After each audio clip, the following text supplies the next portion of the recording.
Ya no me aguanto, la cabeza se me parte por atrás. Reparto cartas a un puñado de perros de presa. Seguimos adelante aquí en Entre Líneas y bueno, era un secreto a voces, finalmente el gobierno lo terminó confirmando en esta jornada a través del canciller de la República. Efectivamente van a llegar más familias sirias a nuestro país, estarán llegando sobre fin de año. Sobre esto ha trabajado Daniel Rodríguez. Dani, bueno, a ver, contanos. Efectivamente se concreta esta llegada que de alguna manera era el anuncio previo que había hecho el gobierno, ¿no? Exactamente, pero también hay que recordar que en este caso hubo algunas oscilaciones. El primer grupo de familias llega en agosto del año pasado al gobierno de Mujica, tras una iniciativa del propio presidente en su momento. ¿Qué pasa después? El segundo grupo de 7 familias iba a llegar en febrero de este año. Cuando cambia la administración se resuelve postergar esto en función justamente del cambio de gobierno. Y ya en su momento la administración Vázquez había planteado algunas dudas, ¿no? ¿Por qué estaba aquello de las denuncias de supuesta violencia doméstica, de la adaptación de los reasentados sirios a Uruguay?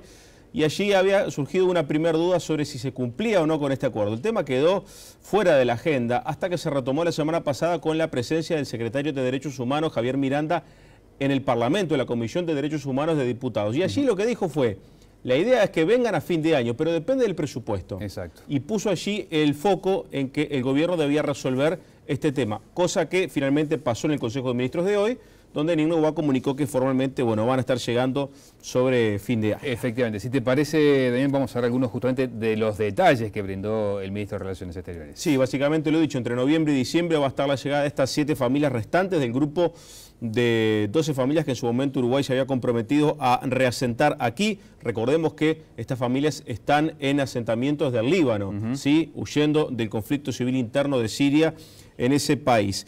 Pero la dinámica de trabajo va a cambiar en este caso. En su momento habían venido las 5 familias en agosto al hogar de los hermanos maristas, estuvieron todas juntas en las primeras 8 semanas en un proceso de adaptación que ahora va a cambiar. Las que vengan van directamente hacia el lugar donde se piensa que van a estar instaladas y básicamente se apunta a que sea en el medio rural.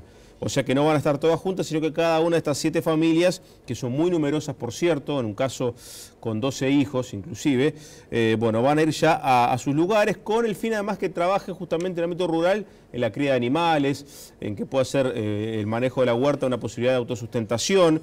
Un detalle que dio NIN tiene que ver con que los jefes de familia van a tener que tener algún ingreso seguro por lo menos en los primeros tiempos. Exacto. Porque son grupos de familia muy numerosos, pero con hijos en edad escolar o liceal. Claro. Por lo tanto, no pueden aportar un trabajo más. Entonces, por ese lado hay que atender esta situación. Los planes de la Secretaría de Derechos Humanos abarcan una nueva misión técnica que vaya hacia el Líbano para volver a entrevistarse con estas familias que ya están seleccionadas. Pero ¿qué pasa? No solamente tienen que ratificar la intención de venir a Uruguay, ha pasado mucho tiempo. Iban a venir en febrero y ahora va a ser unos cuantos meses después.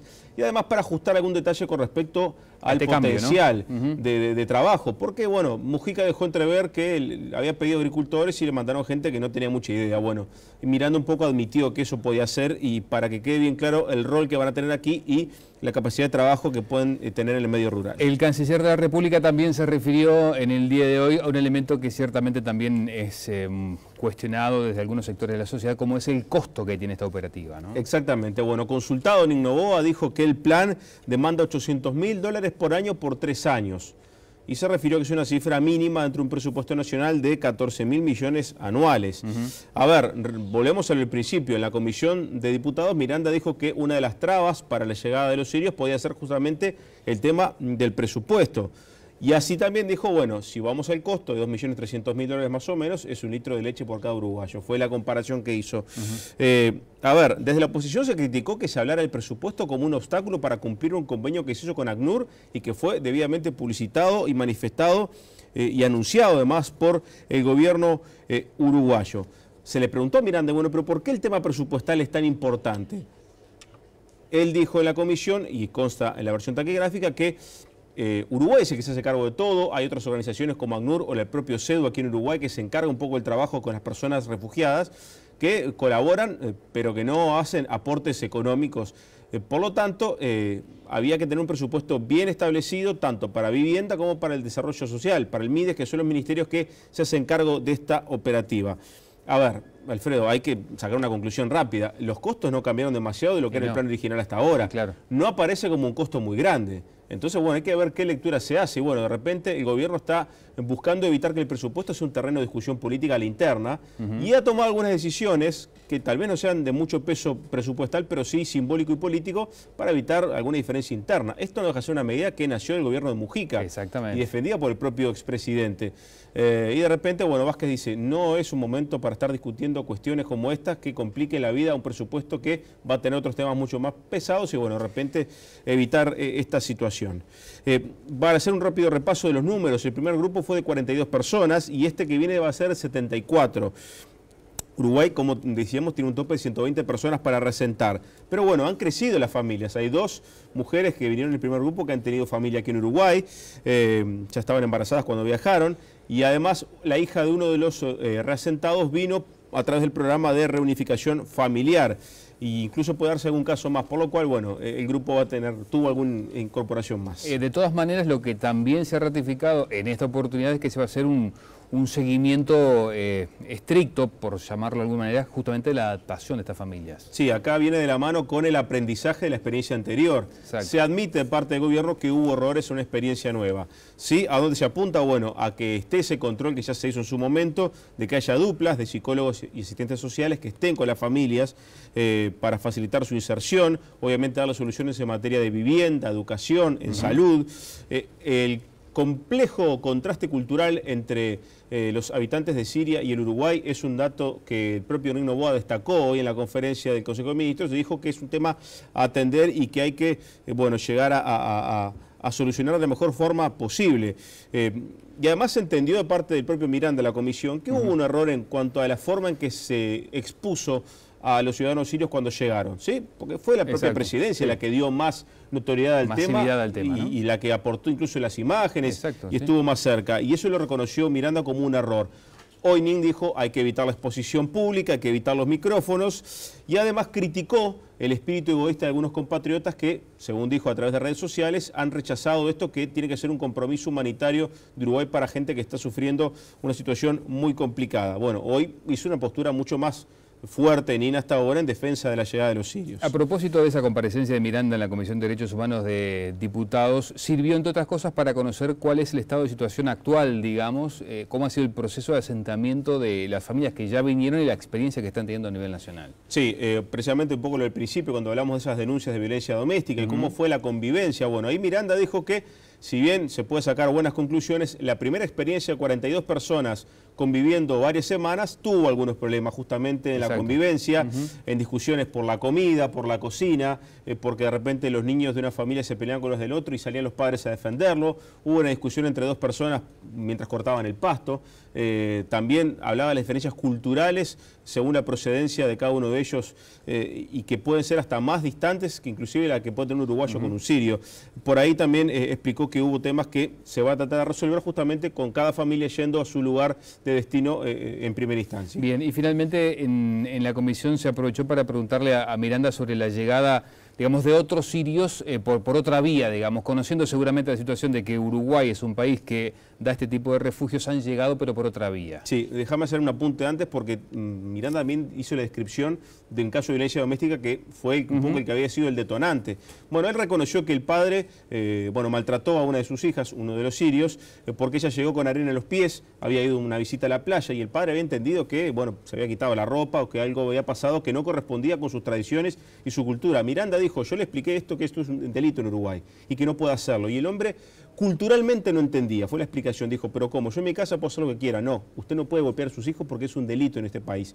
Y se marcó esa distancia y esa diferencia con lo que este hombre entendía. Y bueno, lo que vos marcabas, ¿no? Gloria Rodríguez del Partido Nacional, diputada, preguntó por la llegada de un hombre y un menor vía Brasil. El hombre está preso porque tenía documentación apócrifa y el menor fue enviado al INAU. Es un tema a resolver todavía. ¿Sí? Son ciudadanos sirios que llegaron vía Brasil. Y hay otro grupo de 3 personas también de Siria que llegaron, según dijeron textualmente, a acogerse al programa del Pepe. ¿Sí? Claro. Más allá que hicieron el trámite como migrantes comunes, no a través de este programa. Por lo que Miranda aclaró que cualquier ingreso por este programa va a ser el que regule el gobierno con ACNUR, y que la llegada de otras personas procedentes de Siria pidiendo asilo en Uruguay, bueno, se hará por las vías ya establecidas anteriormente, pero que no forman parte de este programa. Bien, gracias, Daniel. Bueno, hay novedades, han surgido novedades a nivel del Banco de Seguro del Estado, que las trae Danilo Tegaldo. Bien, gracias, Alfredo. Efectivamente, porque esta mañana asumió el representante en la oposición allí en el Banco de Seguros, el ex diputado colorado Fischer Alcantero, a quien le agradecemos mucho que nos acompañe esta noche. Muchas gracias por la invitación, un gusto. Bueno, un desafío importante el del banco. Yo decía cuando presentábamos que es un organismo público que compite con muchas multinacionales y que en líneas generales lo hace bien, aunque de bajo perfil. Exactamente. Sí, en casi todos los rubros se compite. El único rubro que se mantiene el monopolio legal es el de los accidentes del trabajo y las enfermedades profesionales. Y en el resto se compiten todos y lo hace liderando el mercado, ¿no? Yo decía esta mañana en el discurso que es el mejor ejemplo en mi concepción ideológica de cómo deben ser las empresas públicas, es decir, compitiendo para que los clientes, los usuarios tengan cada vez mejores servicios a menores costos, pero al mismo tiempo cumpliendo con, como marca por supuesto la Constitución, la remisión a las rentas generales de las ganancias de la empresa, ¿no? Ese fue el fin además con el que se creó por Valle Ordóñez hace más de 100 años. Hay un mensaje clarísimo del Poder Ejecutivo en cuanto a mejorar la gestión de las empresas públicas, de hacerlas más eficientes, una mayor aporte a rentas generales. ¿En qué situación está el banco frente a eso? Yo creo frente a ese mensaje del Poder Ejecutivo. Yo lo comparto, y de hecho en el periodo pasado, cuando estábamos en la Cámara, hacíamos el seguimiento a las empresas públicas y veíamos cómo algunas no cumplían con esos objetivos y los denunciábamos. Creo que el banco es un buen ejemplo a seguir en ese caso, porque quizá producto de la propia competencia lo ha llevado a tener una gestión eficiente, moderna, que le permita esto, ¿no? Le permita liderar en los rubros en los que compite y apuntar a la excelencia donde no compite, que es en los accidentes del trabajo. Entonces, de ese modo, creo que sí hay una obligación en lo que es el monopolio, digamos, una obligación moral de prestar un buen servicio, porque somos la única empresa que lo presta. Pero, al mismo tiempo, tener esa perspectiva de cómo tiene que funcionar la cosa pública. Creo que los ajustes que se plantean a partir de estas iniciativas que lleva adelante el Poder Ejecutivo son muy bien recibidos por todos. Creo que en el banco se han hecho las cosas en ese sentido y ese es el camino en el que tenemos que seguir. Por lo menos ese es el espíritu en el que nosotros nos incorporamos para que el directorio de la empresa lleve adelante ese tipo de gestión. Esta mañana cuando usted asumió ya hizo y planteó, hizo una propuesta que es incorporar en la cartera, en el rubro del seguro de vida, incorporar a los trabajadores de las empresas públicas, de las empresas de seguridad, perdón, para poder tener allí, por un lado, una unidad de negocios que se puede expandir y por otro lado darle seguridad a la gente que está trabajando. Sí, ¿cuál es la idea? Se trata de dar una cobertura a un núcleo importante, un colectivo importante de trabajadores. Estamos hablando, creo que 20.000 o ¿no? Algunas cifras que ha manejado el Ministerio del Interior andan en ese entorno, de trabajadores de las empresas privadas de seguridad que, por supuesto, están expuestos todos los días por su labor a que ocurra una desgracia. Y cuando ocurre, lamentablemente, la familia de ese trabajador queda totalmente desamparada. Entonces, que haya un seguro de vida nos parece que es importante. De hecho, en el periodo pasado, en la Cámara de Diputados, los diputados Arsósimo y Berri plantearon una minuta de comunicación que fue votada por toda la Cámara para que el Ministerio del Interior introdujera un seguro de vida para los policías. Y el año pasado el Banco de Seguros firmó un convenio con el Ministerio del Interior en ese sentido. Bueno, es un buen ejemplo, es un ejemplo a seguir. Entendemos que sería buena cosa que las empresas privadas de seguridad también le den ese beneficio a sus trabajadores. Y obviamente la propuesta la habrá estudiado y habrá estado observando la situación de lo que está sucediendo en el mercado de las empresas de seguridad.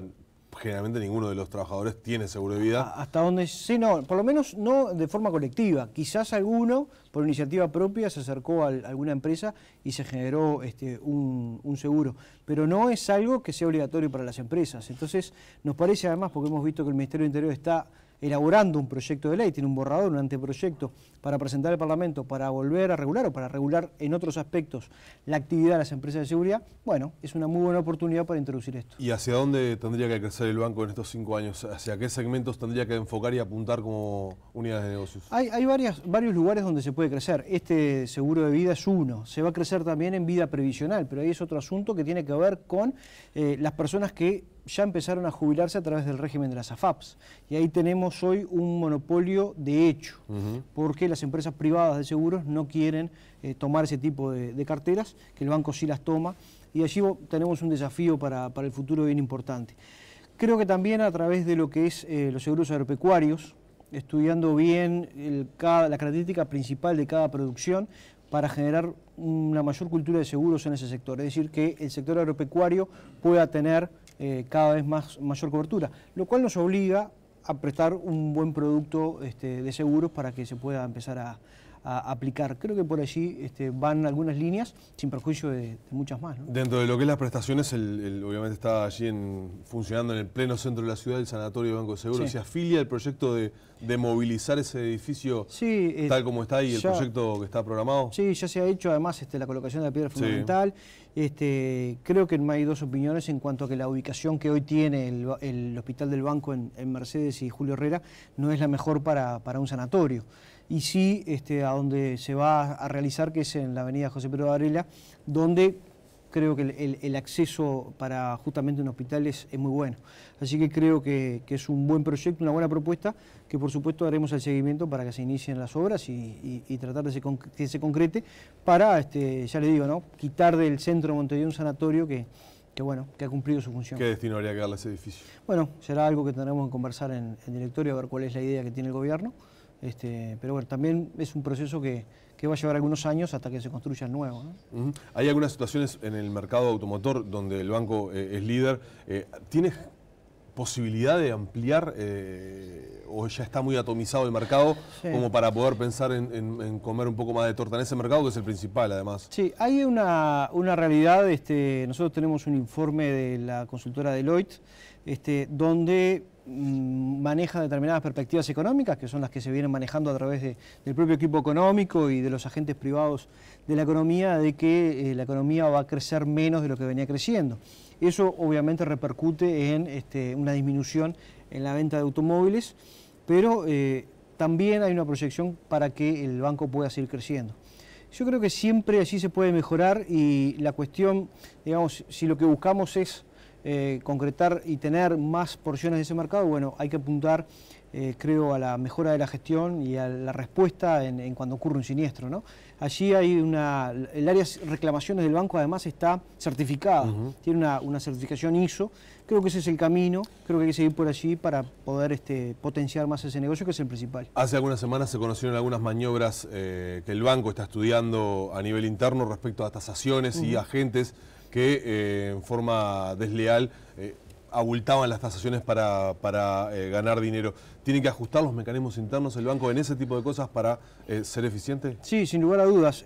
Con ese tema puntual todavía no hemos tenido la información oficial, ya la vamos a tener.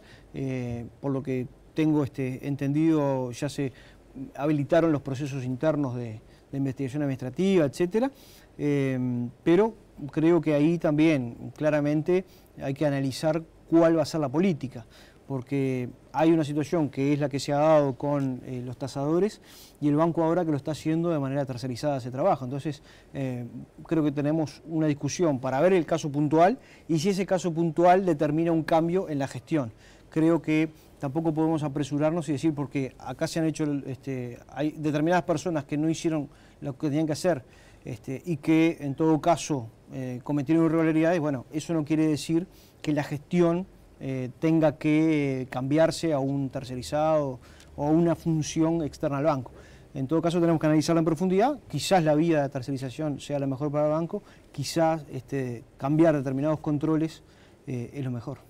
En el final, no quiero cerrar la entrevista sin preguntarle, usted es un hombre político, preguntarle una reflexión sobre el Partido Colorado luego de la elección y particularmente su sector, Vamos Uruguay, al que usted estuvo defendiendo en el Parlamento en el periodo pasado. Sí. ¿Qué reflexión se puede hacer de lo que ha sido las derivaciones luego de las elecciones nacionales? Yo llevo algunas horas como director de un ente autónomo y me ha empezado a regir la prohibición, que voy a hacer el esfuerzo importante, porque claro, esto de un día para el otro cambiar la actividad influye. Ya hasta hace pocos días estaba en la Cámara de Diputados, pero bueno, por supuesto que la Constitución no me permite formular declaraciones desde el punto de vista político electoral, así que se lo respondo más adelante. Está bien, zafó por pocas horas. Gracias, Cantero. Muchas gracias. Muy amable y suerte en la gestión. Muchas gracias. Alfredo. Bien, hacemos una nueva pausa. Tras la misma, bueno, nos detenemos en la situación de ANCAP y en este caso justamente vamos a hablar con el representante del Partido Nacional en el directorio de la compañía. Ya venimos. Perros de presa, se ríen, fuman, dejan marcas de cigarro en la mesa.